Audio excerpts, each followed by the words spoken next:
اللہ تبارک و تعالیٰ کے حبیب صلی اللہ تعالیٰ علیہ وآلہ وسلم نے ارشاد فرمایا، اپنے مسلمان بھائیوں کے عیبوں کو تلاش نہ کرو، کہ جو اپنے مسلمان بھائی کے عیب تلاش کرتا ہے تو اللہ اس کے عیب ظاہر فرما دیتا ہے، اور اللہ جس کے عیب ظاہر کرتا ہے وہ ذلیل و خوار ہو جاتا ہے، چاہے وہ اپنے گھر ہی میں کیوں نہ چھپا پڑا ہو۔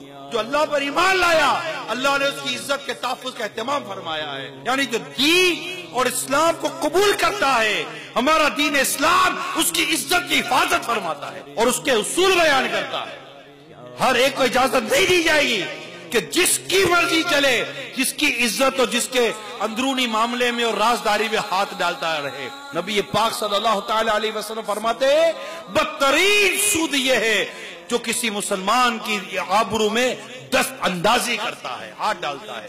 مخالفین ہوتے ہیں، یہ تو بدقسمتی کے ساتھ ڈھونڈ رہے ہوتے ہیں، تو اس کے گھر کا کوئی راز پتہ چل جائے، اس کے کاروبار کا کوئی راز پتہ چل جائے، یار آپ کا کتنا ہی وہ مخالف ہے، آپ کا کتنا ہی کمپیٹیٹر ہے، ایک مسلمان تو ہے یار، تمہیں خدا سے ڈر نہیں لگتا یار کہ تم کسی کی بہو بیٹیوں کو، ماں بہنوں کو، اس کی عزت کو اس طرح بے دردی کے ساتھ پامال کرتے ہو صرف اپنے مفادات حاصل کرنے کے لیے؟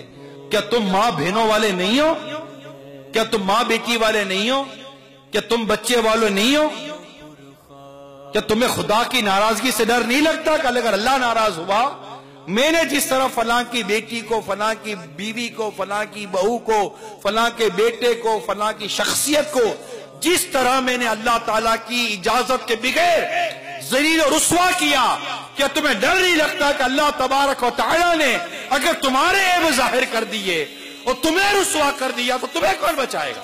پوچھ تو لو کسی مفتی اسلام سے کہ تمہیں اس بات کی شریعت اجازت دی ہے یا نہیں دی ہے؟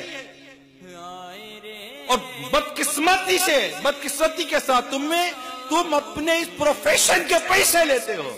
شرم آنی چاہیے، شرم۔ چلو بھر پانی میں، چلو کہتے نا محاورہ، چلو بھر پانی میں شرم کے مارے آدمی ڈوب مرے۔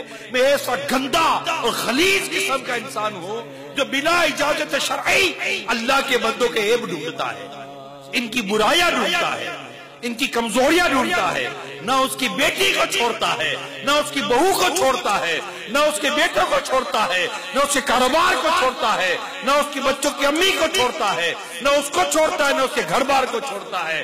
ڈھونڈتا رہتا ہے کہیں اس کی کمزوری مل جائے، پرچار کرو، شور مچاؤ، وہ ذلیل ہوگا، میری عزت بڑھے گی۔ ارے دف ہے ایسی عزت پر جو کسی مسلمان کو بلا اجازت شرعی اس کو ذلیل کر کے ملتی ہو۔ تو اگر مسلمان ہو میری بات کو سمجھو، اپنے آپ کو اس بڑے بول سے نکالیے کہ جناب ہم بھی جانتے ہیں۔ ارے کچھ بھی نہیں جانتے، کپڑے ناپاک ہو جانا آپ پاک کرنا بھی نہیں جانتے۔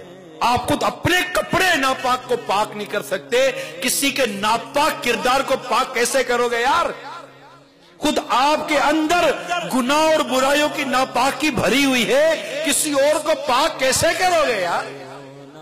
آپ کا اپنا دل مسلمانوں کی عزتوں کو پامال کر کر کے گندا ہو گیا، آپ معاشرے کو صاف کیسے کرو گے یار؟